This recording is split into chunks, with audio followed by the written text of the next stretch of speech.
What up, y'all? Welcome back to another episode of the Blacktop Podcast. It's me and Ruben today. Christian is unfortunately in the midst of, I believe it's his like workship or whatever it is. Either way, he's almost done school. Shout out to the Cuzzo.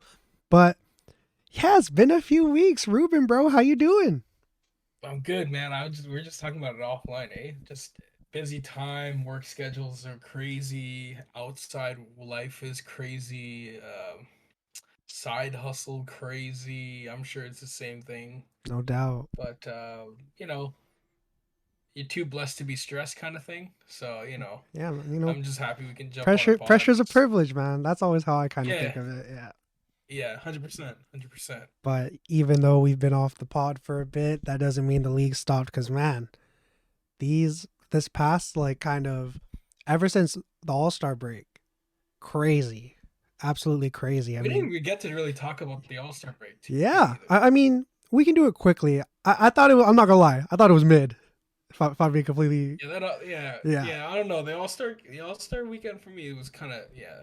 Mac McClung, awesome. Oh yeah, I He was mean dope. that story is a great one for sure. I don't see him like actually getting any PT with the Sixers through this last stretch, but Yeah, maybe next year we can see that. Who knows? yeah. I don't know, man. They got to find a way to make that game more competitive. Which I mean, we could probably talk about for days. Yeah, And I think one of the suggestions everybody. they threw out was whoever wins that game will get home court advantage in the finals. I'm like, you're gonna rely on an All Star game to do that? I don't know. Yeah, I mean, teams nah, build an advantage. I don't know. yeah, for sure. I think it kind of just that in it already cheapens an already kind of cheapened regular season in the sense that you know it's kind of first or bust in that sense where, especially in Yeah, the East, where it's going to be a really hard road if you're not first at the top. But yeah, I don't necessarily agree with it, but I feel we're just at the point where I think it all started with how the Spurs really started to implement like management and all that, and then I think that that's all kind of bled to the fact where now it's like you're kind of weighing the career potential over just playing the ball at some points. I feel. yeah, yeah. I don't know. They got to find a way to make that incentive, like for these guys to want to compete. Um, I definitely think they should add 15 All Stars. Yeah, they should I'm for so sure tired expand of it. this. Yeah.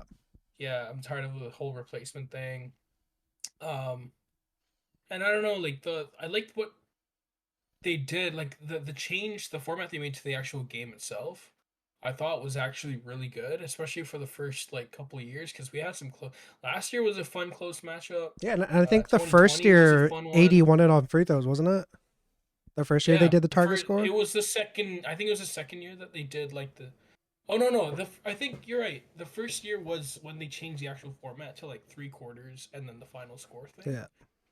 And that was a game where Kyle Lowry drew like two charges, and That I remember that was um, kind of the point where it was like shit song kind of thing.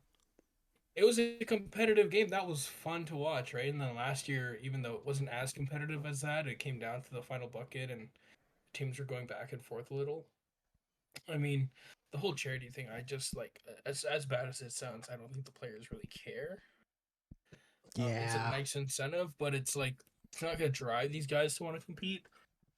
Um, I don't know. Maybe there's cash incentives, but I mean that all is part of a contract. If they make All Star already, then it's like okay, then this player gets a bonus. But in terms of the game itself, I don't know.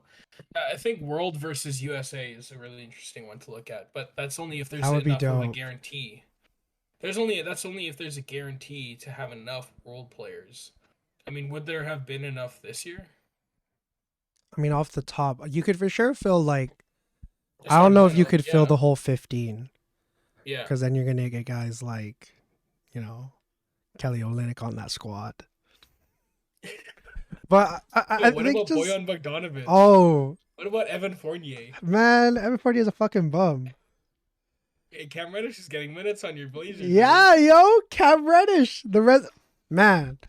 We'll talk about it later, but the Blazers, it's not working, but it's working in the sense that you really see the wing players really starting to kind of show a little bit with not Josh Hart, but Batiste Thibault starting to hit shots and all that, and of Yeah, course Cam yeah, Reddish. But I think this is a perfect segue. Ruben, man, I know I didn't really initially put this on our docket, but we got to give flowers to Dame, man. 71 points within insane. regulation too is probably the most insane part. But I just want to talk about it. Where does Dame rank? We're going to start it off with here. As a shooter, where do you personally rank Oh, Dame? okay. I thought you were gonna go the question of like where does he rank all time, and I was like, there are a lot of people that question first of all his seating in the 75 list, and I said, there's no way. Like Dame is one of like I think Dame deserves to be in the top 75. Does he deserve to be over there over top a McGrady and a Vince Carter? You can It's talk about it, debatable, but but it's I mean, not as insane as I think what they should have done is probably taken out some of the like guys that played when pre-integration. Low key, I'm keeping it yeah, stack. Yeah, yeah.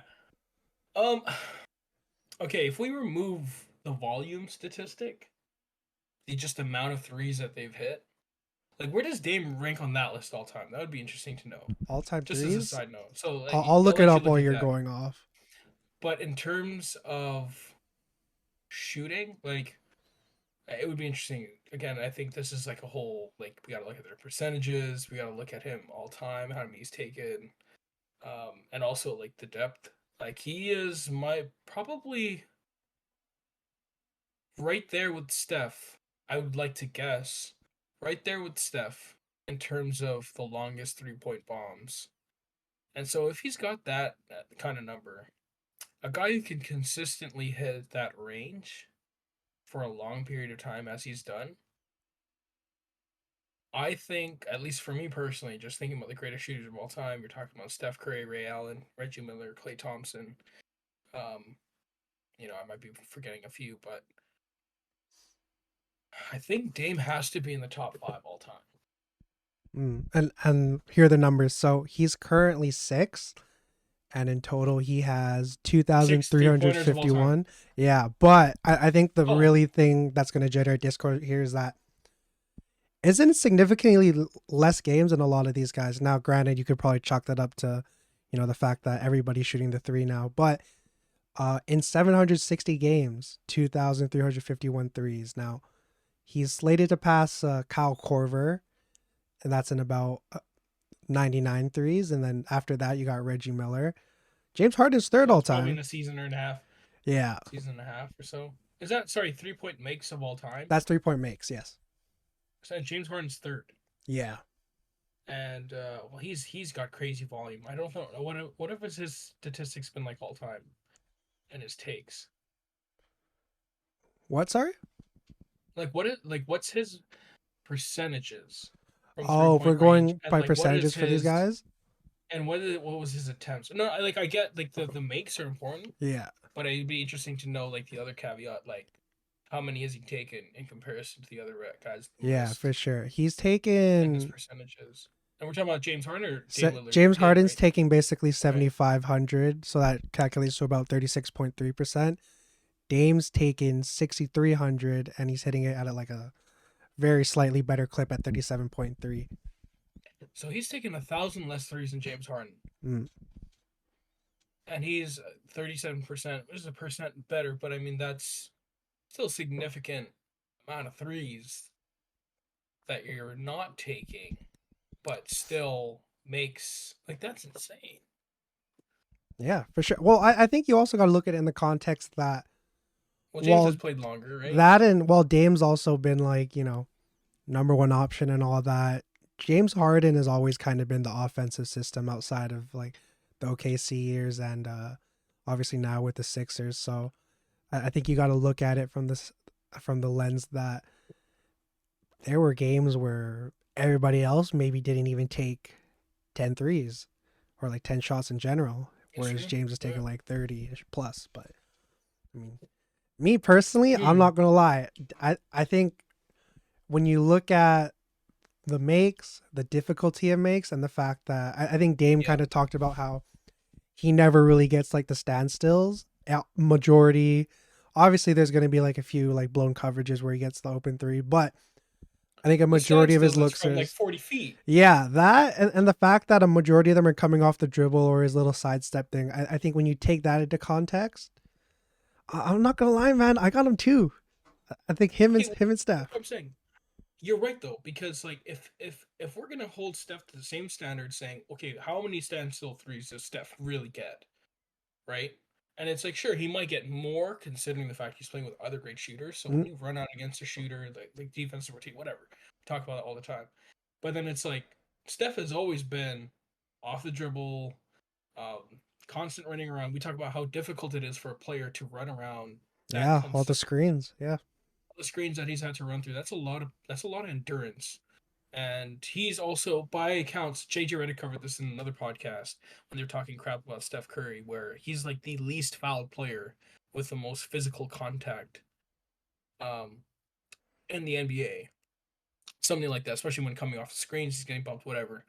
We should hold the same standard with Dame Lillard when he's got the ball in his hands from the point of attack. He's not often like Steph is not often the main point of attack with the ball in his hands. It's typically Draymond, right? Who's yeah. the primary piece of the action. Dame's the one bringing up the ball. He's getting the screens. He's getting blitzed. And a lot of these times, like you said, off the dribble, off the screens, um, he's getting way more difficult shots, and he's having to create these himself. So I mean, yeah, I would 100% agree and be like, bro, like I would love to throw him at number two.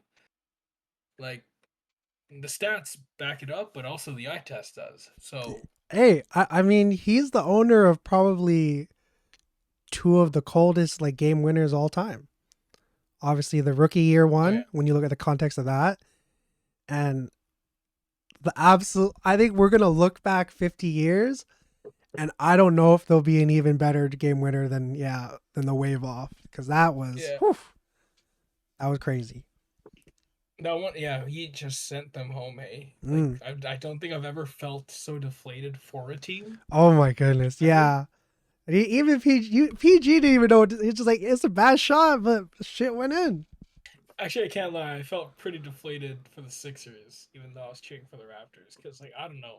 That's a story beginning. But whatever. That's a side Yeah, but note. I think this is a perfect like almost segue to where I feel like guys like Dame, AI, Charles Barkley are guys that kind of generate this discourse to where, obviously ring culture is a big thing when you talk about, Mhm. whether it be at Twitter or general, like even the TNT guys, Chuck's always kind of get shat on for the fact he doesn't have one. But when you look at the body of work that these guys are putting through, Dame's right up there with them, I think. And I think this is a perfect, I'm going to say segue a lot, but in terms of the point guard list, I think he's right around a list I saw had him at like 13th and 12th, where you had him and Russell Westbrook. And I'm curious, Dame or Russell Westbrook, who do you think ranks higher all Oh, time? well, we live in a world of recency bias, right? Yeah. So a lot of people are going to say Dame. But you think overall you're But, still taking Russ? I mean, he's averaged triple doubles, what, 2 seasons in a row? I think even more than that. And then he's an MVP winner in this league. He's been to the finals. Um, I think it's not to say that he's had a longer wave of success than Dame has. But what it looks like is Dame won't have this sort of drop that Russ is having But it's like the because Dame's highs of skill set. Russ are significantly higher than the highs Yeah, of Dame. I Yeah, I I feel just that. don't I just don't know there's another player other than Jokic and Oscar Robertson who've accomplished similar statistics to Russell Westbrook has in one single season. And let's not forget that Russ's triple double year propelled them into making a sixth seed. Like he needed to be that player in order for them to make the playoffs, and this is without KD. So I don't know. I think the highs are just so high that you just can't like. You look at recency bias, and like I said, Dame's gonna have the skill set where he can last for a really long time. He'll probably play till 38. still scoring 18 to 20 points because Mm. of the fact that he's just one of the best shooters of all time. And he's always been such a crafty scorer. But sometimes that's the thing. Like you have the conversation, same with LeBron. Like longevity is a really key thing to you being able to gain these statistics. But like within that time frame that you're in the league and you're playing at your prime, what does your body of work look like?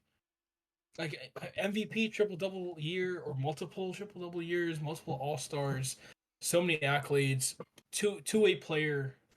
I just don't know if there's. I don't know. And it's so sad because you'd be like, man, what if KD really stayed? What if that core could have stayed? Man, if that Right? core stays, then they let Ibaka walk instead of and then instead sign Harden. Yeah, I'll fuck it. I'll say it. I don't know if we're talking about the Warriors as highly as we do now. no, uh, probably not. Hmm. I don't think there would have been a duo because he imagine like you're talking about. I mean, Harden also maybe might not have reached the peak that he Yeah, I did if might he not have been wasn't in a able to system like create at Houston. the volume he gets. Yeah, that's a good Right, point. but he was still a great player coming off the bench for Oklahoma City, and there's no reason why he couldn't have been a starter. I mean, they opted for a defense first lineup. Like that's typically what teams were of: explosive point guard, 3-and-D shooting guard, small forward, star, power forward, and a defensive anchor. That's what teams were back at that time, especially when they made that finals run against Miami. That's the typical thing. Stretch four, big man five, anchor. That's what Oklahoma City was. Hmm. If you And look your six today, man is just a a guy pure like bucket. exactly a guy like Tabo Cephalosha is probably not playing very many minutes in a game, Holy, that right? is a deep cut. You know Right? Thomas Cephalosha used to wear fucking Air Maxes? Yeah, I don't know about that. I don't know how you wear Air Maxes on the court, bro. That's That is so uncomfortable, man. right. I used to wear. Remember, we used to dance in Air Maxes, and like you'd get like hella like See, blisters on the back of your yeah, heel. yeah. Oh my Oh, goodness. there's no way. Well, no, There's no way. I think that's a good point when you look at like the entire body of work and kind of peak for peak. Because yeah, I think definitely recency bias plays a factor for sure. That's kind of how I Oh, for felt sure. looking at it from just like what you would call it, just like from initial standpoint. But dang man, I mean, here's a hypothetical. Let's say if Dame were to win a chip, especially with it being in Portland, how high do you think his stock rises in terms of like all time discussion, Well, all that stuff? here's the sad reality. It'll rise a lot. Mm. It'll rise a lot because like whether we like it or not, how we rank players and how we talk about their greatness and their stories is simply just if they've won a ring. Like it's the unfortunate part of the game. Like LeBron had it. I mean, Giannis had it for quite a minute until he actually won one. We see the same discourse with guys like Jokic, um, Russ now, Dame. We're seeing a little bit now with Luca. People being like, "Oh, like the longer he stays here, he's not going to win chip." There's a name I keep forgetting. Um, I feel like almost you get a lot with like guards in the sense where in the NFL, not to like completely go off track, but rings are really more of like a quarterback thing. And when you look at like as much as basketball is positionless now, I think you still really depend a lot on like the point of attack having like a solid guard, unless you got like a guy like a Draymond or a LeBron, and Dame kind of falls into that with the fact that obviously he's not a pure point guard by any step by any means, but it's the fact that he is the guy always carrying the ball. I think to where the ring always kind of trickles in the back of your yeah. mind. Yeah. Well, I mean that's right. I mean, if you like, you could look back at the last 20 years, championship winners. I mean, the worst point guard of every championship winner is probably Derek Fisher. And even he bailed Kobe out. Well, and yeah, well, exactly, and like I mean, they had a specific style of play, like the triangle offense, right? And Yeah.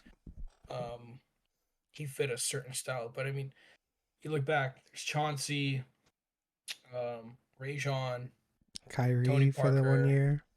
Kyrie, Mario Chalmers, but I mean that he playing alongside LeBron Ha. James. Yeah. Hey, Mario Chalmers was actually not a bad Mario player. I mean, Chalmers was nice, man. he was nice. He was nice. I personally think he was nice. Norris Cole And he was a too. defensive first guard. Norris Cole, yeah, that was a really good point guard combo. Mm. They had a really good guard combo. But then also they had LeBron James who did a lot of the initiation, and then you're looking at Steph Curry, Kyrie, like you said, Drew Holiday, Hell right? yeah, man. Kyle Lowry. Don't Oh forget yeah. Kyle Lowry. Kyle Lowry, Fred Van Vliet. Um, who was the point guard for? I mean, the Lakers that 2020 year. I mean, Was they Rondo were the good that starting time. guard?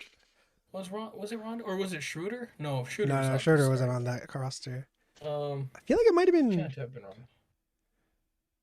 Couldn't have been Yeah, I think it was Rondo. Ron. Because I think that team typically ran obviously Braun, AD, and then I think Kuzma, yeah, Kuzma.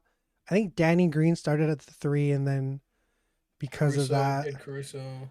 oh, actually, it No, might have Caruso. been they ran Braun at the one, and then KCP was the two. Oh yeah. I mean, like I said, you have to have a generational playmaker or a great point guard right at the point of attack. I mean, you can go past the last 20 years, and you can include. I mean, Tony's still there. Mm. Um, so, yeah, or the triangle offense. That's what they had, right? um, yeah, it's just weird looking back. You're right. I think like point guards and guards have always been so key, but then also in the same breath, you can say the wing player, the star wing player, is very I think important. especially now with how switching has really impacted like defenses. Yeah. Yeah, yeah, and I think the Bucks are the one outlier, because Giannis is not a wing player. He is a positionless unicorn. Because the dude can play point guard, he can play center, he can play the Man, wing, shout out to he can Jason defend Kidd. all five positions. Um, yeah, I just and it's weird. Hey, you know what? Someone brought up. I was looking at Twitter. Sorry for the random rant here, but Giannis is actually a better jump shooter than AD this year. Really? That's oof. That's crazy because Giannis I think only really goes to the jumper when the paint's kind of clogged in a sense. I think you really saw that with the recent game in Brooklyn where Claxton was pretty solid on him 1-on-1, and then you got Mikal Bridges on the help, and Cam Johnson's not too Yeah. small either, and then having to have him settle. That's crazy because we're gonna Yeah. talk about it later, but the Lakers, if that's what's happening with AD, that's shaky. That's shaky Well, for sure. we might as well segue into the Lakers playoff hopes Hundies, then, yeah. I because like, I mean flat out. Do you think there's a chance? so where are they sitting right now? Let's look at I this. think they're 13th. No, never mind. That's They're oh 11th. no, they're 11th. Let's look at it from the sixth seed because they'll want to make the sixth seed. They are literally 2.5 games back of the Mavericks. That's crazy, man. You're 11th and you're 2.5 games out of six. True, but I mean, in looking, even though I looked at their strength of schedule, it's 28th, so obviously it's on the lower end. But when you look at the fact that you're missing LeBron for a minimum of 3 weeks, probably more, their schedule doesn't really have a. I don't want to say the word easy because you can lose to anyone, but there isn't really a stretch where you're playing a bunch of kind of middle of the pack or lower tier teams. Because I mean, just to name their next, like say five, you got the Timberwolves tomorrow, the Warriors, and that's also a day where Steph's supposed to come back. You got the Grizzlies, the Raptors, and the Knicks. It's a lot of teams that are like vying for, playoff hopes and all that. And then you don't Yeah. really play like a bottom, like kind of quote unquote easy win team until you play the Rockets on March 15th. Yeah, it's well, D'Lo's missed some time as well, right? Yeah, I think Did he he come back the other day? aggravated. Or? No, I don't think he's He been back since aggravated he it. aggravated the ankle. Yeah. So again, I 2.5 games back is still a very small amount of games in the NBA. Mm. And there are about, let's look at their schedule, just under 20 games left to go. Um, I certainly think they can make the play in. I mean, I that's not far fetched. They're a game behind the Pelicans, which is too bad, man. I mean, the Pels. Wow, Man, like they didn't fall with Zion. They were number one at one point, right, in the that was Western a fun Conference. team too when they were healthy. Jesus. But before we get too far ahead, I think I'll still give a team that has AD on the squad a chance, even though, he hasn't been particularly amazing this year. I'll give them a chance. Um, they certainly feel healthier than the Pels, even though Mm. D'Lo and LeBron are down. But they still have a lot of solid pieces. I think, I think Utah eventually falls out of that conversation. So, that's my long way of saying I doubt it, but I think they've made enough moves depth wise to stay afloat. Yeah, I think that's the perfect Yeah, sentiment. Yeah. Yeah, me personally, I use the word it's doable, but obviously you look at that and like there's one thing to actually go about it versus, thinking about it. And I don't know, it just yeah, feels a lot very similar to the undoing of like LeBron's first season with the Lakers, where, they were all right. We're definitely in the playoff picture, and then boom, the whole like injury. groin injury, and then obviously they kind of fall out of the entire picture. And I'm not gonna lie, I think the only reason I really want them to at least make the play in is I think just history says because we're gonna look back on this, and this is a historic season for the Lakers because one, obviously, LeBron broke the scoring record to do it to not only pass Kareem Abdul-Jabbar, but to do it in the jersey that he wore in the house that he played in. Actually, no, never mind. I think they were in a different arena back then. But this would just kind of be such a sour way to end that year. Yeah, he mentioned this too. Like he doesn't want to end like this year. Yeah. I mean, and he doesn't want to. He doesn't want to finish like the last few years of his career playing basketball like this, where he has to beg to get into the playoffs, Mm. right? Like, um, yeah, you kind of feel for LeBron, Yeah. But I will right? say, I agree that I think the additions they've made, especially when you look like a guy like Jared Vanderbilt, which is, oh man, if there's a guy Beasley's that's balling like, too. yeah, but man, Yeah, Rui Hachimura, even like when he was starting for a bit, was super solid, and now you're obviously going to yeah, have him play a bigger role, you know. And Austin Reeves is still like really like been a solid rotational player. They just have a lot of guys to where, you know, when we looked at the beginning of the year, if you had to rely on these guys as like a top tier borderline starter slash like second or third guy off the bench, not too good. But then now you yeah, see the additions they've made to where those guys are now like the third or fourth guy, and now that's kind of right where they should be anyways. So yeah, I do agree. I think the Jazz are the team that drops out, potentially even maybe dare I say the Timberwolves, especially if Cat doesn't come back anytime soon. But yeah, yeah, we'll see. yeah. I doubt Cat's coming back there. No, I don't think so Yeah, either. LA's a weird situation. I mean, we dive way too much into them for a team that's like quite frankly not that very good. But Yeah, let's say if they were fully healthy, this is a team. If they were fully healthy with this roster at the beginning of this year, top six for then I would sure. have Yeah, then I firmly would have said top six. Um, again, like fit is the whole thing in health, and they didn't have that at the beginning of the year, and they haven't had it all year long with health. So you know, it is what it is with that franchise at this hmm. point. I think that's enough Lakers talk for a single episode. Let's talk about Yeah, our victories teams, for what, bro. man? Let's I'll let you start. How you feeling about the Raptors? Before that though, let me preface this by saying you guys have the hardest remaining schedule. Like left remaining. Yeah, You got the Bucks two times, the Celtics two times, and the Nuggets twice. So I don't know. How you feeling? Pirtle's obviously been I balling, but yeah. yeah, no, Pirtle's great. I think there's a lot of things I can say. Was trading for Pirtle the right thing ultimately at the end of the day? Yes, it was the right trade, but a year too late. I think they've played themselves out of potentially a top six pick in a generational draft. Because I don't think this team is going to miss the play-in. I think this is going to be a play-in team. I think they're just too good to be outside of that. But they're clearly not good enough to be a playoff team. At least to be in the situation where they were last year, where if I'm not mistaken, they won what 45 games last year.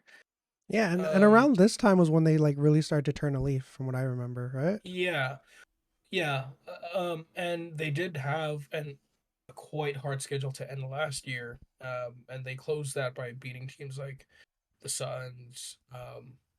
They had beat the Sixers. They had beat the Grizzlies. They had beaten a plethora of teams that had been in the contending um, picture. But there are way too many problems with this team. Um, I think they just answered those, or they just addressed those issues a little too late. The the Will Barton buyout would have been great back in November, but he doesn't add value now because now he's learning a system with 2 months left on a team that's desperate, with a lot of guys playing for contract um, stipulations. Like right, uh, Jakob, same thing, addresses a need, but again, he's playing for a contract. He's playing great, but like again, like that's a lot of integration, a lot of changing things, right? You're not stepping into an already winning situation. You're trying to fix things on the fly. And so I'm a little disappointed overall with the direction of the franchise because I think it should have been, um, let's focus on growth, play the young guys. Let's wash the season. Masai Ujiri said in a previous press conference, play in for what, right? So like, what's the point of doing the play in? If we're looking from a business standpoint, and they're trying to recoup some of the lost revenue over the Yeah, I past couple mean of you years get a you because of get an extra COVID. game, but Yeah, you get an extra game in the playoffs. I mean, tickets are like at an all-time high for Raptors games, which is absolutely insane, and which is why the crowd itself has been much worse than it's been in previous years because you're selling out the diehard fans and you're getting the casuals and the corporate people. There's a lot of problems. The team, I think, on paper currently is actually really good. There's a lot of talent. I just think there's so many caveats to it, like guys playing for contract years. There's a lot of holes. I also think Nick Nurse has coached his worst season. I think the defensive scheme that they've implemented this year is awful. Um, for any scouting report to go into Raptors game, you play drive and kick, you swing to wing. Teams are going to rotate quickly, um, and they're going to leave the corner open because they're going to overhelp and they're going to flash and blitz. That's literally the scouting report playing against a team like Toronto. And if you're not a team that is on a string defensively, that it's really easy to exploit. And that's been the case for the Raptor team all season. Is I think they've given up like a crazy amount of corner threes all year long. Um, so yeah, how do I feel about my team looking post All Star break? It's gonna be a play-in team that'll maybe make the playoffs. That'll probably get knocked out in you know 5 games against a team like, let's say they make the 8th seed. Like, they're getting cooked by Milwaukee in 5. Like, I'm giving them 5 generously. Um, because I think they have the personnel to play a team like Milwaukee.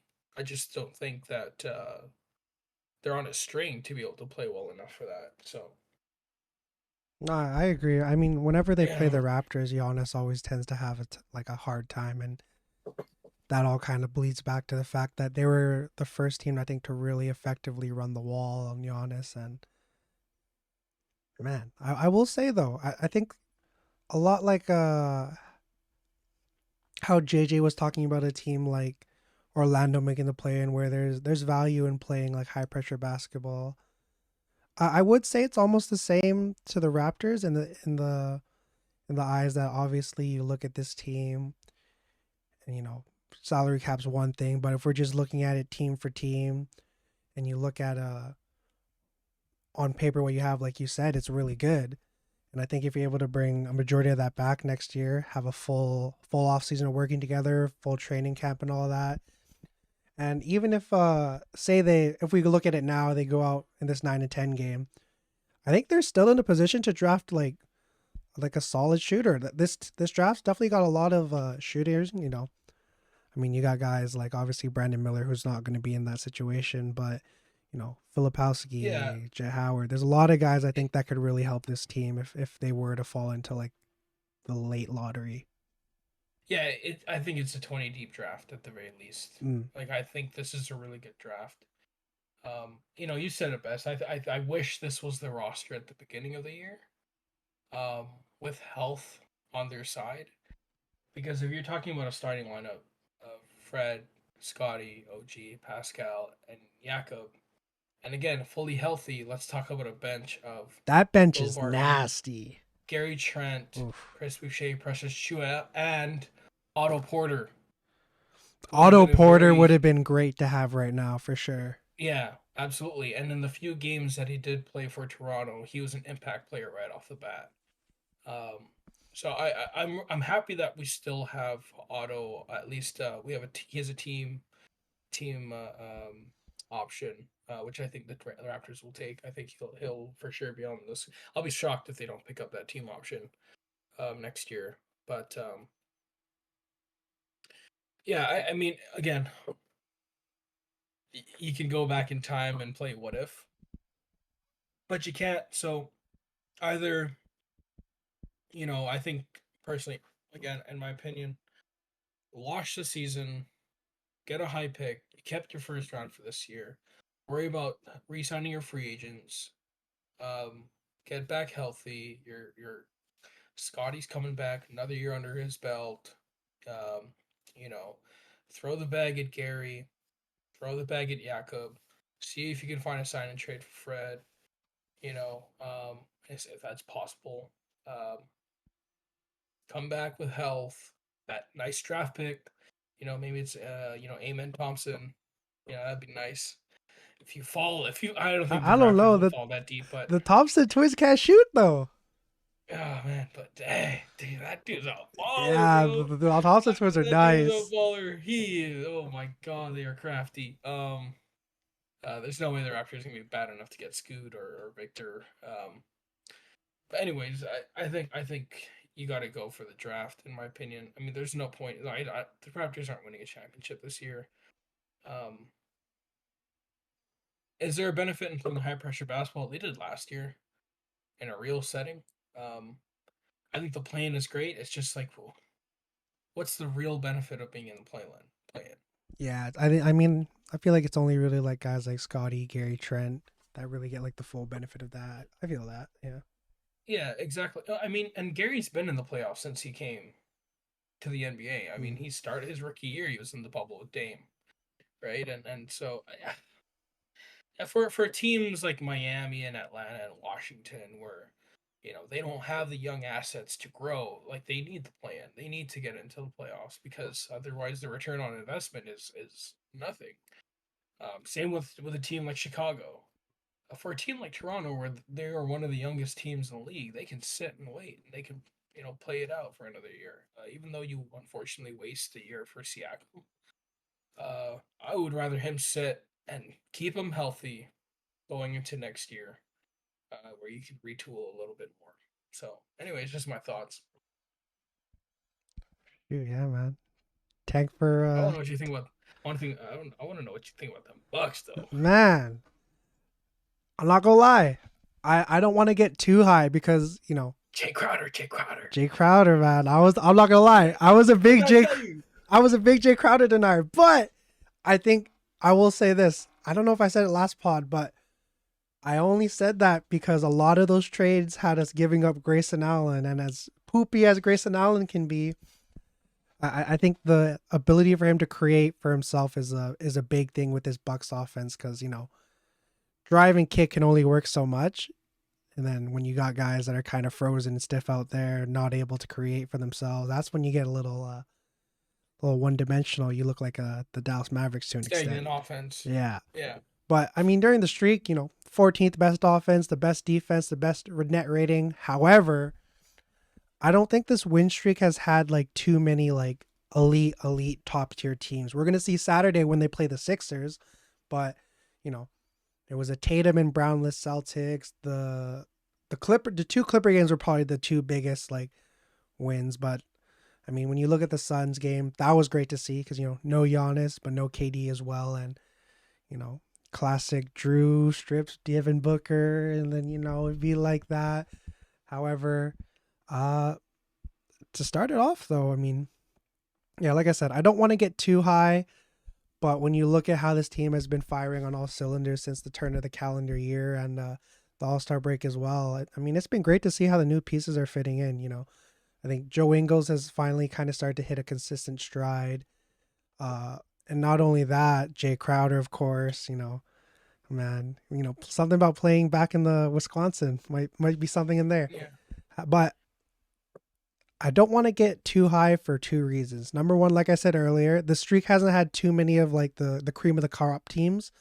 And number two, I still don't think we're at our best yet. I mean, to look at like one big positive, you look at a guy like Brook. At 34, he's only missed one game this entire season, which is insane to think about now, especially in Insane. this age of like load management. But And I, he's I been an injury riddled guy for his career yeah, for the for longest sure. I time. mean, last year he only played what? Maybe the last month, maybe the last 2 months. Yeah. And I think as much as like, you know, I'm gonna say this is the last time I'm gonna bring up the whole like last year the Bucks had blah blah blah blah blah. I think as much as that we always want to talk about Chris Brook, I don't think was really like fully in like game shape, game like game headspace, anything like that. And now you're seeing, man, he's in my opinion not totally bias set aside, might be the DPOY. I And was literally gonna yeah, say and DPOY. He's argue, definitely a candidate. yeah. And I think when you look at it, he's really their best defender. And when you look at the team as a whole, there's three guys you could say are the best defenders at their position. Giannis being a like elite help defender. Brooke obviously holding down the paint, and Drew Holiday still to this day I think is probably the best defensive guard since Gary Payton. And Yeah. to speak about like Drew, I think he's really stepped it up. I mean, he had a 40 ball and I believe it was the Celtics game that went into OT, and then obviously you saw him like clamp up Booker to an extent. And man, it's just been crazy to see because again, Brooke is looking great. Chris Middleton is still coming off the bench, which is like probably the biggest thing to look at. Like when you think about how where this team can be versus where they are now. And obviously, like I said, Jay Crowder's been super solid. I'm just waiting for that game where it's like, he's like one of seven or something like that because it's gonna come.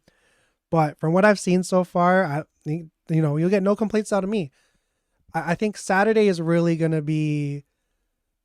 I don't want to say like the determiner, but it's a great thing when you look at the fact that now that we're tied with the Celtics and how long it's been where the Celtics have been have this kind of chokehold on the Eastern Conference. And I think as much as you're able to beat up on these teams where, you know, as much as you're able to beat up on these teams that are kind of middling of the pack teams, obviously beating top end teams is what you want to be able to do. And when you look at the Sixers, I know they lost today, but they've been another team that I think has been firing on all cylinders to an extent. Tyrese Maxey finally got inserted back into the starting lineup tonight. I mean, he had a great game. I'm excited for that Saturday game, but man, when you look at the Bucks, I think they're as much as even though they're at the top of the Eastern Conference, I want to call them a sleeping giant to an extent because, like I said, I Yeah, still I mean don't they've think this barely team's been at their trying to get best. the first seed. Yeah, Yeah, I I was think a, they've barely been trying. I was on the like what's the word? I was on the boat of that. As long as we're top six, that's all that really matters. But obviously, with this win streak, it's kind of put that all aside. And not only that, we'll talk about it a bit later. But this Eastern Conference, I think I've never seen it where the first seed mattered this much. Because when you look at it, Yeah. like if you're say the second seed, you're gonna play a team like say Miami or Atlanta, and not to say that they're gonna give the Celtics like a big run for their money, but that's gonna be a tough series. Jamie Butler might be on his shit. Trae Young and DeJounte Murray, we're gonna see what it's like to see them play like high pressure basketball.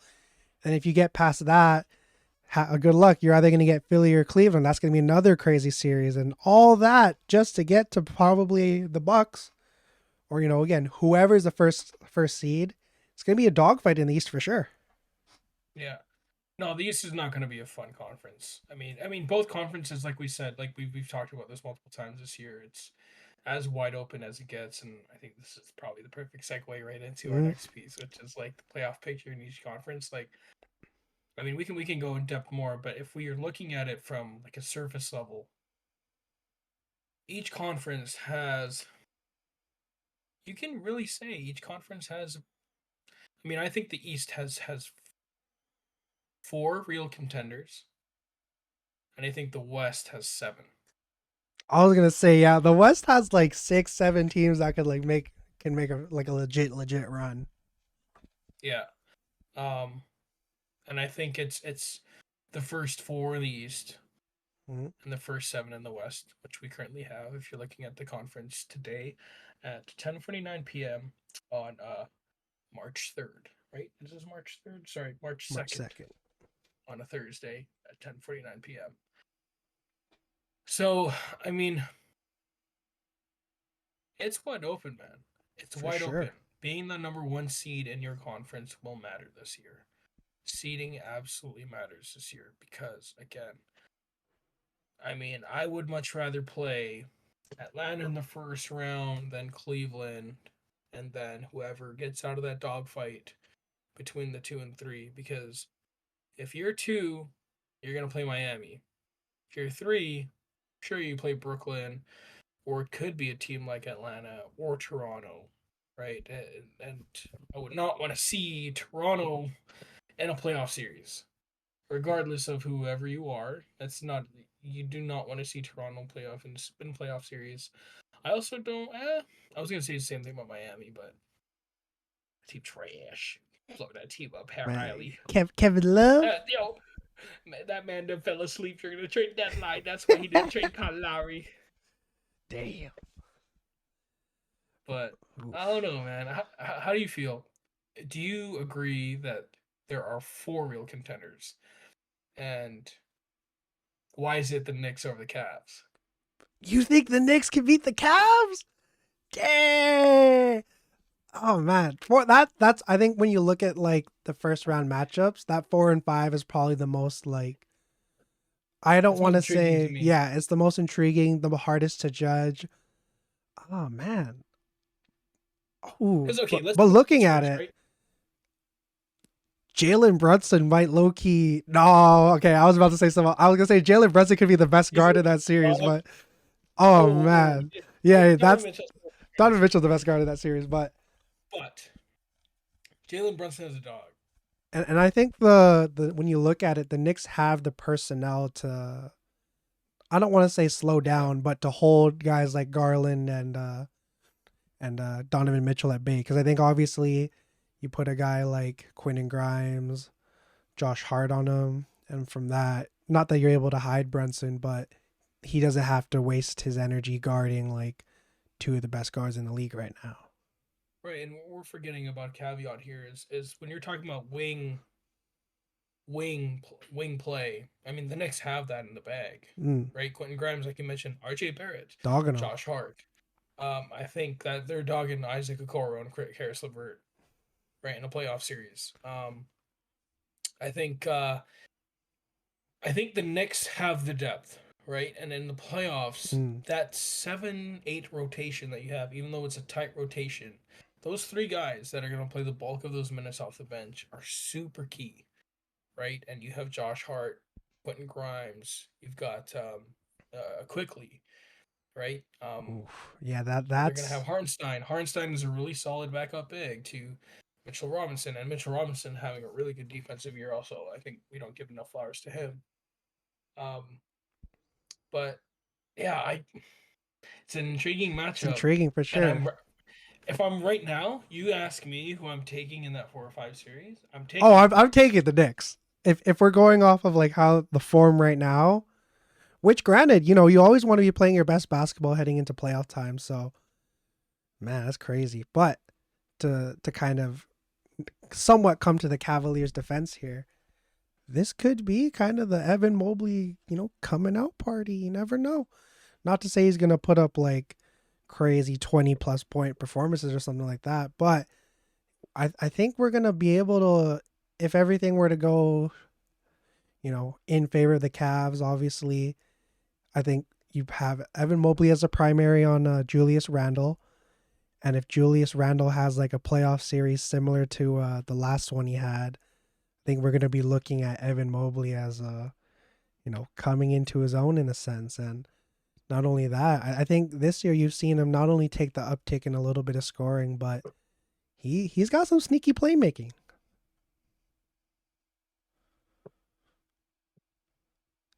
This is what I think of Evan Mobley. And I agree with you. Mm, I agree with you. I think like this is an opportunity for him to see if the man really got a bag, if he really got mm. something, if he really got something inside of If him, you think he can hold his own and it's not just big bro Jared Allen coming for him, yeah, yeah, That's what yeah. I'm saying. Because listen, this is how I look at it. You know what you're gonna get from Darius Garland. You know what you're gonna get from Donovan Mitchell. You know what you're gonna get from Jared Allen. You know what you're not gonna get from that wing duo that they've got in Cleveland. Yo, clip that. Make sure you use that. Because okay, listen, I'll repeat that. You know what you're gonna get from Darius Garland. You know what you're gonna get from Donovan Mitchell. You know what you're gonna get from Jared Allen. You already know what you're not gonna get from Karis LeVert and Isaac Okoro. The X factor is Evan Mobley. Because if he becomes a generational talent, and then we're not asking him to look like Chris Bosh in these playoffs. I'm not saying that. But if he becomes an impact player, making the right plays defensively, rebounding the basketball, being a how do we say this, a bailout in some sense, as a third option offensively because he can stretch the floor. Obviously, he's got some nice ability off the dribble, in the high post, low post, off the roll, on the catch. If he's able to be that stress reliever for the two guards in the backcourt, I think Cleveland has got a really good chance. And if he's consistently good on both ends of the floor, and that's just not even speaking about the series. We're talking about the rest of the playoffs. If they do make it past the first round, you're playing Milwaukee, and oh boy, That's gonna be a if I'm Evan dogfight. Mobley, you got Giannis in front of you, dog. You better put on Oh some. man, You better put on some. You better eat some short ribs, some mm, bulgogi beef, you because better bro, get you're some gonna weight have a on you, man. long series with Giannis. Because Jared Allen's gonna have enough of a hard time with Brook Lopez. And I know they're not going to play single coverage, but we all know what I'm trying to say here is Evan Mobley is going to be really important for Cleveland to make any noise in the playoffs this year. Because like I said, you know what you're going to get from your key players. But is your young stud really going to show up and show out during this time? And I know it sounds like a lot of pressure for a second year guy, um, but it's quite frankly where they're at, right? This is a team that's fourth in the East with a lot of winning pieces. Um, and they're not going to fall out of this position anytime soon. So it's really time for Evan Mobley to step in. And Karis LeVert. Hey man, I'll say it. You know what I'll you gave him, say it, Bobby. man. You know what you gave him, Mitchell. You don't know what you're gonna. You already know what you don't gonna Karis get. LeVert's either gonna give you 30 or 5. And I think when you look at the Knicks, if RJ Barrett's guarding him, he's giving that motherfucker 30. Yeah, yeah. I don't know. You think Karis LeVert's giving RJ Barrett 30? Hell yeah. I don't know about that one. But you know what? RJ Barrett might have his ass sat on the end of the bench because Quentin Grimes was playing significantly better. Yeah, I mean, I think this is also a series that is nice for RJ Barrett. Yeah, I think because this you're is a definitely series where he can gonna find a you're lot of gonna want to success, exploit the wing, like the wing advantage you have for sure. which they'll have. Oh They'll yeah, definitely have. oh yeah, it's not even close, man. Isaac Okoro and looking at that, that was a crazy good draft. The one If you're talking about playoffs, playoffs is all about matchup basketball, mm, right? Like we talk about the wall and we talk all this stuff. There's a reason you have the wall because you're trying to defend a generational talent you like Giannis, but that doesn't happen for every player in the league. Um, but yeah, for a team like the Knicks, where they do play a bit of a slower pace, very defensive minded, um, I think this is a series that does favor their style of play. So mm. anyways, we're talking Yeah, about we're playoff we're talking matchups again. about That's fine, but we're talking about the picture right now. So, um, I digress. Man, that's for sure the one to watch in like the first round. And even looking at the West, to think that we're potentially going to get either, Suns Warriors, Suns Mavericks, the Clippers if they can climb back into it. The first round matchups in the West, I think, are crazy. I mean, let's just look I at it know. from here. I mean, 3 and 6, if we're looking at it right now, you got the Kings and Mavs. That's going to be crazy because, I mean, we saw, like, I think they played a couple weeks ago, a little 2 game series. And, you know, obviously, you had no Luca in that first game, but the Mavs were able to, like, pull away. And then you put Luca back in, and it's a little, like, iffy. But I think as much as everybody's kind of like, oh, I don't know how this little, like, Kyrie Luca thing's going to work, today they got a huge win against a Yeah. fully healthy like Sixers team. Not to say this is like okay for sure now they're gonna flip the page, but you could see this kind of start to be potentially the start of turning that page. I think. Yeah. I mean the West is gonna be crazy stupid for this first round. The Suns Warriors potentially. Oh, Like that's a crazy first round. That is an insane first round. oh, I mean, if you give me that as a first round, I don't give a damn. I mean, if it's the 4 and 5 matchups that are on one day, that day's gonna get all the TV ratings. oh I yeah. don't care who you are. That's getting all the TV ratings, all like whatever. Because the Suns and the Warriors in the first round series is absolutely ridiculous, man. I don't know, like that. If this manages to happen, like that's insane. Um, I do love the Kings Mavericks as a first round series, like you were just mentioning. Like Yeah. you're talking about some really good backcourt play. Luka Doncic, Kyrie Irving, De'Aaron Fox. Good God Almighty, that's gonna be so fun. Um, and I will say, if we get the 2-7 matchup that we're seeing in the West between Memphis and LA, I think the Clippers are winning that series. Oh yeah. I kind of do too. I think Memphis made a mistake by not going for like a better wing over Dylan Brooks. I feel. Well, I mean, they definitely had the opportunity Yeah, with the to be OG thing. buyers. Yeah.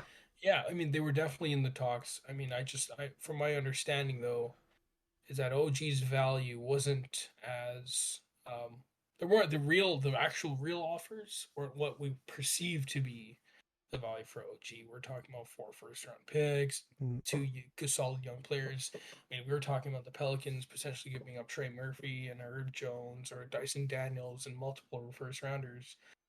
According to what sources were saying, like on across Twitter and all these people were saying, and the best deal they got were 3 first round picks from the Knicks. I don't want the Knicks first rounders. That's garbage. That's garbage. Especially if it wasn't going to include their 2023. Or it didn't even include a guy like Quinn and Grimes, right? It was just the picks. Yeah, it didn't. It was literally just picks and probably a roster filler like an I don't Evan know about Fournier or that. something like that. I don't want Evan Fournier on the Raptors. Sorry. Even though I'd rather watch him over Cam Reddish. Ruben, I'm going to give you a chance now. Seeing how Cam Reddish has been balling since he's played with the Portland Trailblazers, and when You know, Evan Fournier sitting his ass on the end of that bench, would you still, today, as of March 2nd, what time is it? 11:02 p.m. Would you still watch Evan Fournier over Cam Reddish? yeah, because I'm going to the next game. Oh my goodness. Bro, that is that's such a That's a cop cheap. out. That's such a cop I'm out. watching the Knicks, bro. That's I'm such a watching the cop Knicks. out. So of course, like while watching the Knicks, I see Evan Fournier on the bench. Oh yeah, I'd rather see that. And then in this meantime, I can watch Canadian kid RJ Barrett with Julius Randle and Jalen Brunson in the world's most famous arena. Come on, of course I'm gonna watch that. Come on Now if you're now. talking about a road game, it's like let's say they're playing like the Lakers, man. I would probably watch LeBron James and Evan Fournier go at it over Cam Reddish. Go at it on the Um, bench? but What's Evan Fournier gonna do? Is he gonna get it on his Jared Dudley? Bro, it'd be nice to see him in pregame while he's surrounded by Jalen Brunson and Julius Randle and RJ Barrett. So, I mean, now let's say if it was the Raptors versus the Blazers, I'll take that game so I can watch the Raptors. And then Cap Reddish is getting cooked by Scotty Barnes. So, Come on, brother. You know in your Come on, heart. brother. Oh yeah, you're right. Cam Rush would get cooked. He'd get absolutely flamed. No, no, no, no, no. You would absolutely, positively watch Cam Reddish over Evan Fournier. No, it's not the cap, brother. Oh, I mean, if they were to switch sides, like let's say Cam was on the Knicks and then Evan Fournier went to Portland. Bro, I'm going to Portland because it's closer, right? So I mean, See, all this, all this dodginess. It's okay. You don't have to. You don't have to flip. Cause I know you would. I know you would. I know you would. bro, I'm not watching either of those guys, yo. Obviously, they're not my first choice either. But if I had to pick, man, Cam Reddish all day. Oh man, this is so funny. This is an ongoing conversation forever. Hey man, Uh, Cam Reddish is that motherfucker. But okay. Cam rubbish, more like Cam rubbish. At least he's getting minutes. All right. Let's look at Okay, when we're looking at the teams are on the outside, we kind of talked a bit with the Lakers, but do you see anybody making like a last kind of push into the play and anything like that?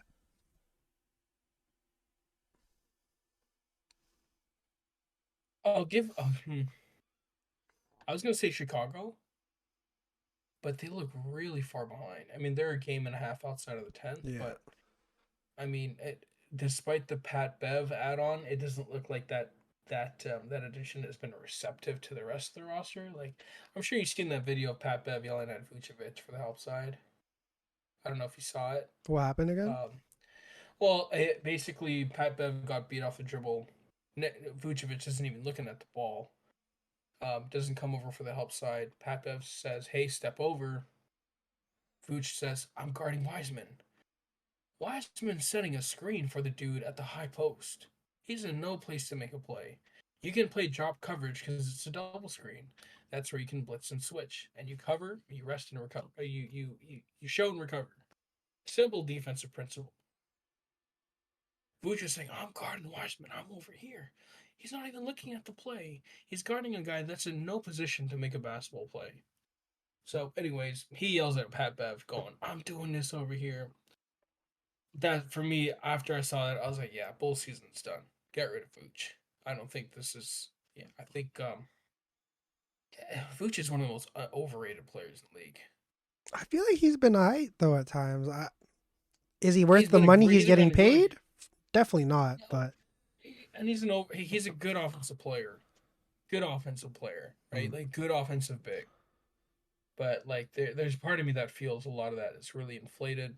A lot of it just I think he's an overrated player. I just don't think he's made an impact on winning. Like um, you know, there's a reason why he hasn't really been on very many winning teams other than what last year. mm, yeah, I mean, he'll always have that one game they took over the Bucks in the bubble. You know, always have that one Wow, what a game. great win! Oh, wow, that impacted winning, eh? Wow, Yep. Vucevic, Nikola Vucevic, I can't wait to get him on my team. That's a super team. Nikola Vucevic, add him to your squad, and you have a super team. No, no one's saying that. Yeah. I mean, again, I saw that and I was like, yeah, the Bulls aren't making a push.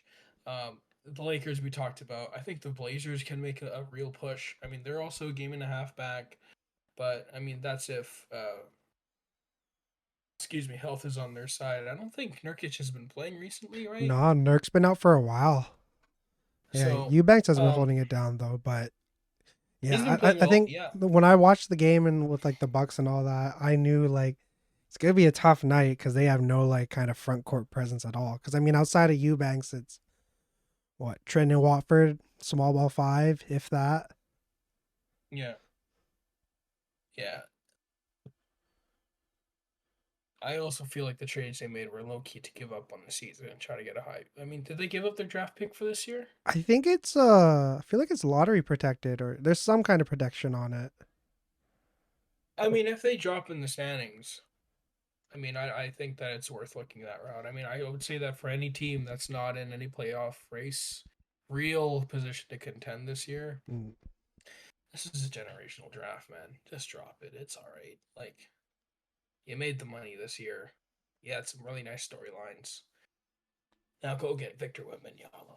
You know, that's the extreme case. But again, like you're talking about a generational draft where you can add some real solid talent in the offseason. You can retool. I just think there's no reason you should ever be in the middle of the pack unless you are a really young team, um, like an Indiana Pacers that really wants to play competitive basketball, and you already have your star key players like Tyrese Halliburton, Andrew Nemard's, Benedict Mathurin's, where you want to get these guys high playoff situations. You can say the same thing for a team like the Utah Jazz, where they've got Laurie Markkinen, they've got really nice, solid young players around them, and you're giving them the extra time. Same thing with Oklahoma City Thunder. I mean, you can say that about these young teams, giving them competitive, um, experience. But yeah, I think playing in the playoff race is pretty much what we're gonna see Mm. across the board. I mean, for me, the most interesting is going to be the top six in either conference, top seven in the West mostly.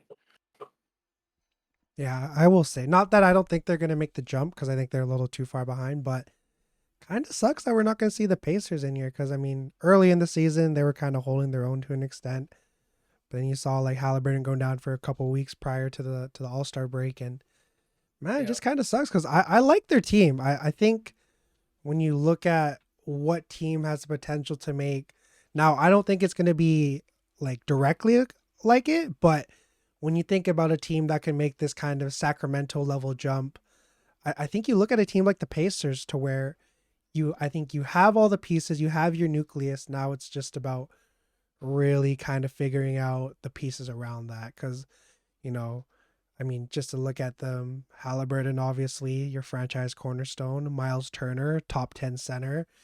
And even you're looking at a guy like, not to like say he's on the big three or anything like that, but Aaron Neesmith, I think, has been a really good addition. yep. He's starting to shoot the ball decently. Former Mathurin and Buck, Horde. I mean, yeah, the Canadian boys are for sure balling. And then even looking at a former Buck, Jordan Wara, might not play defense, yep, but he'll give you buckets.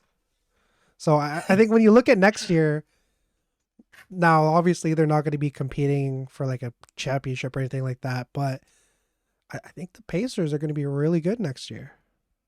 Feeling yeah, it. I agree. I think Yeah. again, they're gonna get a lot. They're probably gonna get a lottery pick, right? Mm. They're gonna get and they're gonna retool. They got cap space. There's some interesting free agents this year. I can't say this is a great free agent class, but there's some interesting ones. Um, so anything can happen. I mean, Mm. we'll see. We'll see. This playoff race is gonna be really exciting. Yeah, I want to talk Playoff about pictures.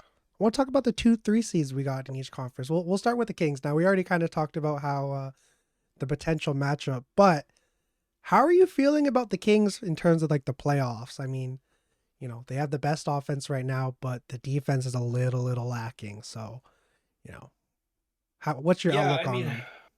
yeah, I mean, it's a fast-paced team, right? And typically, fast-paced teams don't translate in playoff basketball. But we are also talking about a different age. There's not a whole lot of playoff experience either on that roster. So it's going to be interesting to see how they play. But I mean, I think the Sacramento Kings currently remind me a lot of the 2015, 2014 Raptors. Really good regular season team. Not a whole lot of overall playoff experience, but I think they're going to be really solid.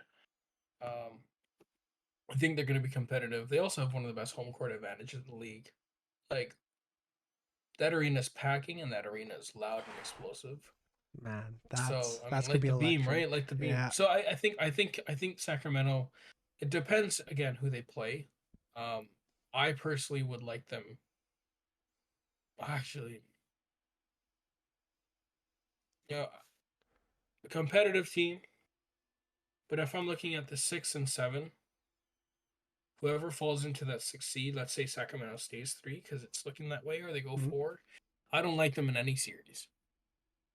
mm, Um, unless you know Minnesota manages to make the 7th and Sacramento manages to keep winning and they get the second, and that's a 2-7 against the Timberwolves. Then I'll say, yeah, okay, I like the Kings in the first round. But yeah, I don't like them. and it's tough because it's I think tough. they've been I such can't. a good story this year. Yeah. Yeah, I think and we can cap it off as that. We can say that they've been a great story, and they'll be a young team that continues to grow for the next few years. And this was their coming out party, but don't like him in any series. Mm. No, yeah, I think I've always kind of been on the train of that. I think they're a year too early to really like make any crazy noise. Because I mean, it's been great to see what they're doing, but when you look at what they're going to be able to do next year, building off of this, Kevin Herter's really started to break out. I mean, Keegan Murray is one of the best shooters in the league, not even just as a rookie, but in general. And then you got a guy like Malik Monk. Their bench is crazy deep into. Oh, well, I don't know if it's this year or next year with the pick that they gave up for Kevin Herter, but they're just gonna get another year to like really build off of this and to finally be like something close to those 2000s levels, like Yeah, Sacramento teams. It's gonna be great to see. Yeah. yeah. I mean, there's a lot to build off of, like you said. I don't think there's much to add. I think the Mm, Kings are a really nice story this year, but um, have fun in the playoffs, enjoy it while you last. yeah. I mean, first time in like when was the last time they were in they haven't been in the playoffs since like 2002 or something, or yeah. 2006. Oh man. It's been more than 20 years. I want to Yeah, say those 2000 Sacramento teams were fun though. Bibby, Stojakovic. I mean Williams, Weber, Yeah. Divac. Even had like a young Turkoglu. Oh yeah, Milo Yeah. Turkoglu. Oh, man. All right. Shifting this over, the Eastern Conference. So the Sixers. I got two questions for you, Rube. Do you genuinely think they're like one of the top tier contenders? And then also, if they lose, what do you think happens? And by lose, I mean I feel like personally it's kind of like a conference finals or bust year. I agree with that. I also think they are a real contender this year. The way Joel has played, I think James Harden has been real. I think this is one of his. Might be speaking my out of my ass here, but I think this has been one of his more efficient seasons this year. Um, I mean, he's been healthier. Uh, I think I really like the pieces that they have around that team. I just think they've taken a backseat a little bit because teams like Boston and Milwaukee are playing so much more on a string. Um, but is Philly a real contender? Yes. And let's say this playoff picture is as it is. Philadelphia plays Brooklyn in the first round. That's a Philly series. And then they play Boston in the second round. I'm being honest with you. I think that's a 7 game series. I agree. And just to back up your point, so it's not like overall his most efficient season, but from the three is really, really where he's shining because he's basically right at 40%.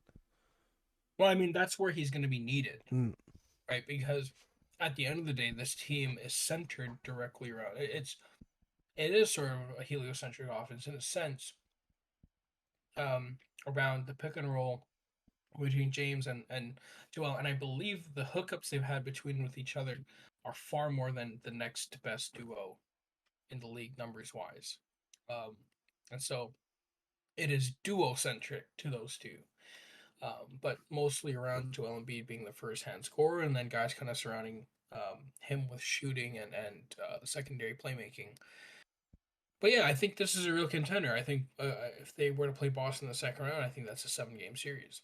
It's a yeah. toss up. I mean, just to kind of back that up, I think they have the best guard rotation, like overall. When you Oh, look at it, no question. Maxi, Harden, Melton, who's like been a very, very, very solid addition. Shake Milton is still a solid rotational Shake player. Milton as well, yeah. Um, I mean, there's no doubt this team is very talented, very deep.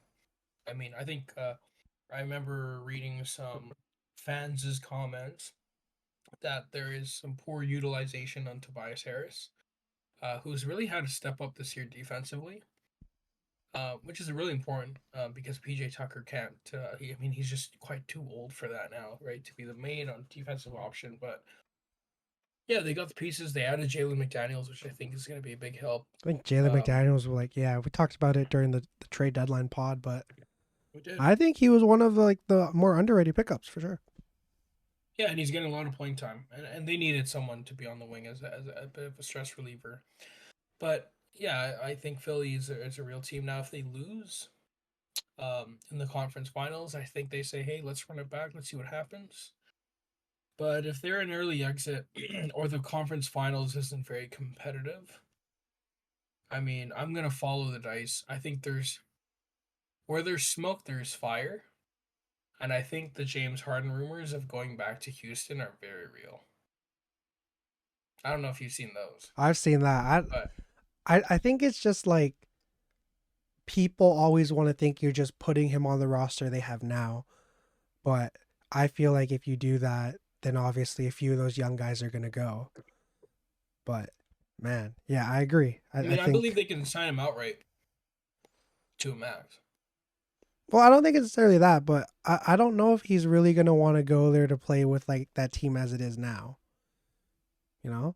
I, Yeah, there's certainly some moves that we have to make. I think mm. Sengun is. I think Sengun's on his way out. I mean, You think he's so? been I out feel like now. you'd let him like, or actually, because yeah, that would kind of take away the aspect of him Well, he's been the worst allowing defensive him center in to. like the year of the league. Yeah, He's been pretty bad this year.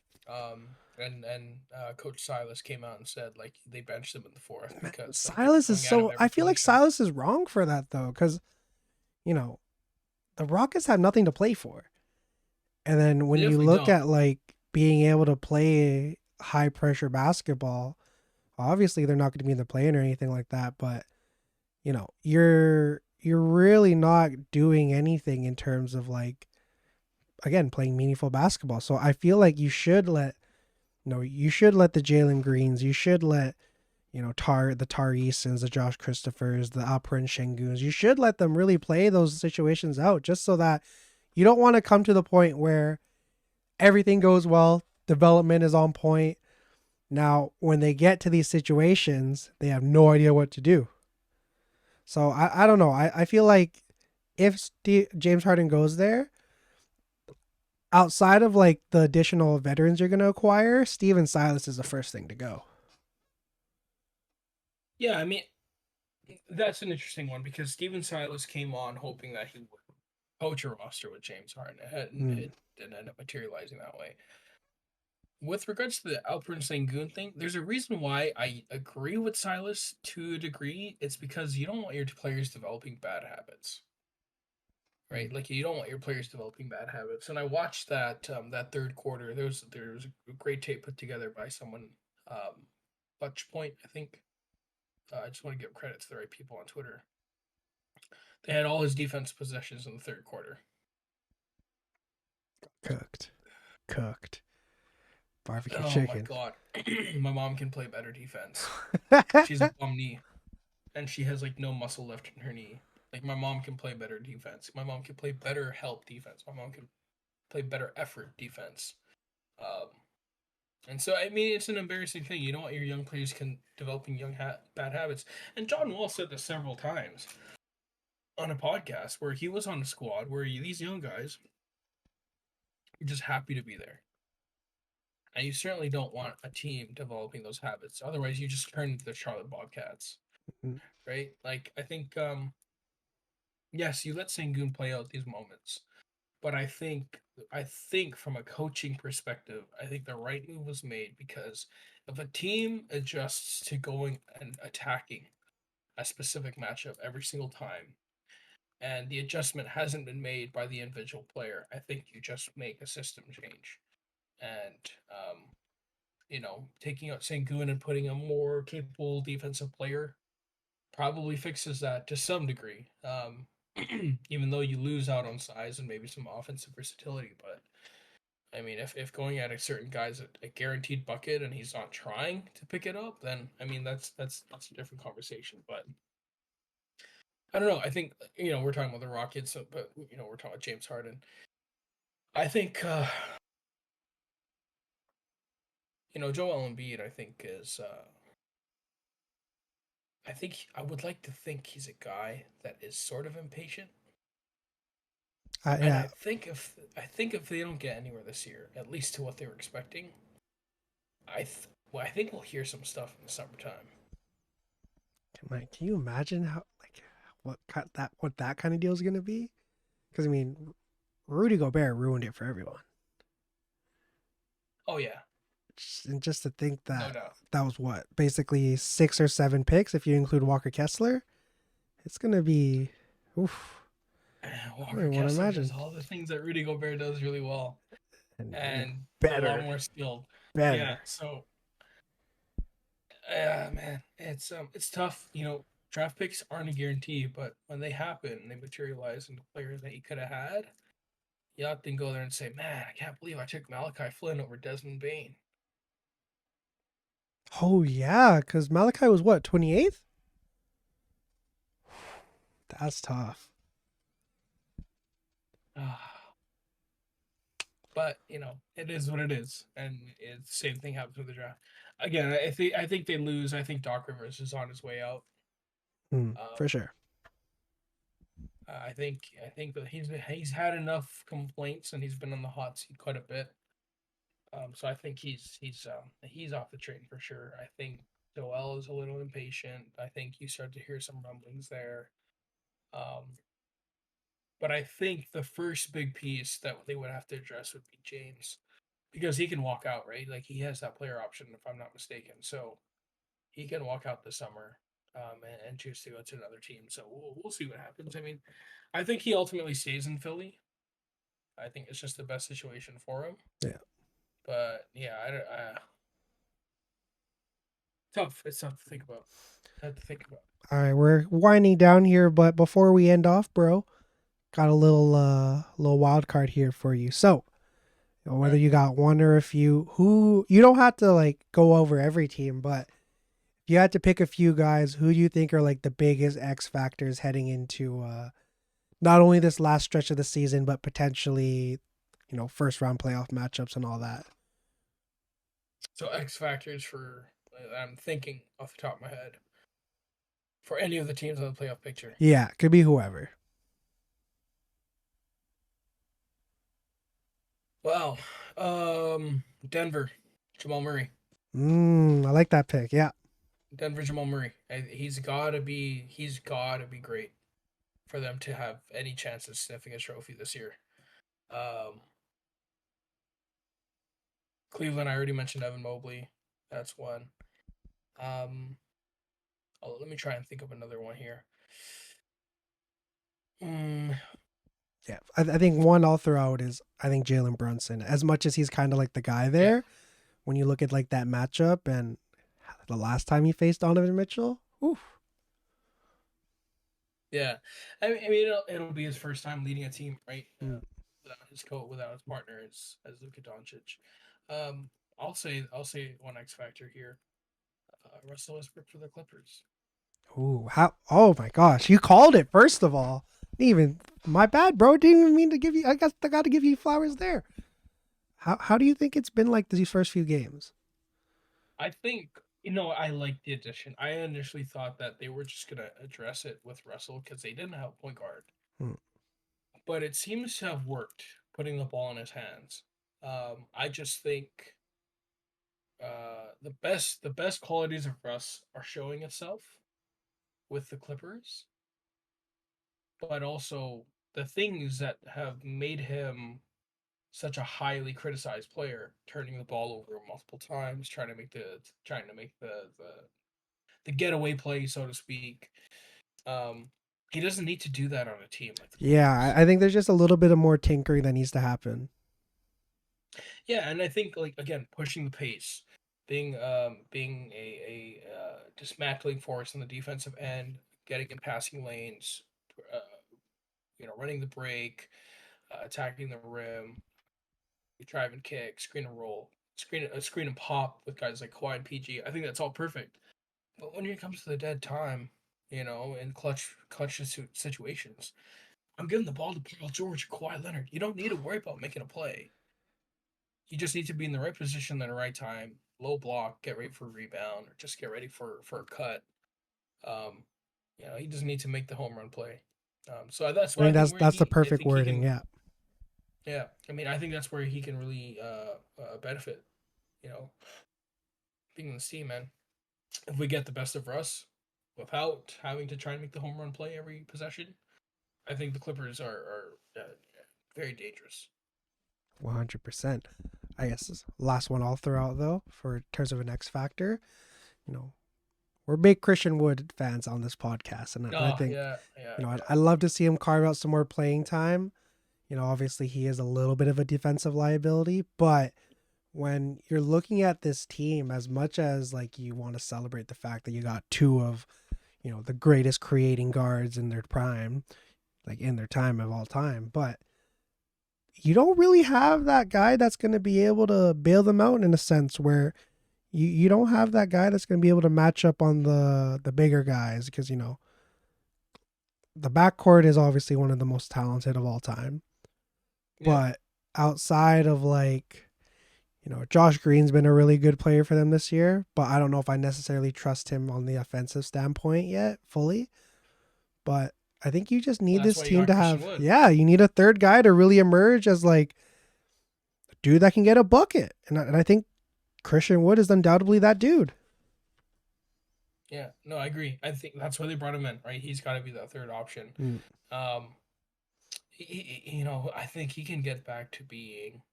He was a 21 and 8 and 9 guy. I think he can very much be an 18 and 7 guy, Oh, right? yeah, On a for sure. consistent basis. And I have to say, I don't think Jason Kidd has given him a very fair shake Yeah, overall. I I don't mean, think you he went really, into the sea. he hasn't been able to really get into Yeah, a rhythm because you have all this like sporadic starts, all this like one day you're playing yeah, 20 minutes in the closer, and now you're like 15 and you're out with like 5 minutes left. yeah. And it kind of opened the season saying that we want him to be our sixth man when I think that's just poor asset management. I think looking back at it, we both said, "Hey, that's a great idea. Share the ball. Let's prioritize defense." But why they were so successful last year was they went and doubled down on the offensive end, right? Spreading the floor, having shooters. Maxi Kleber is back.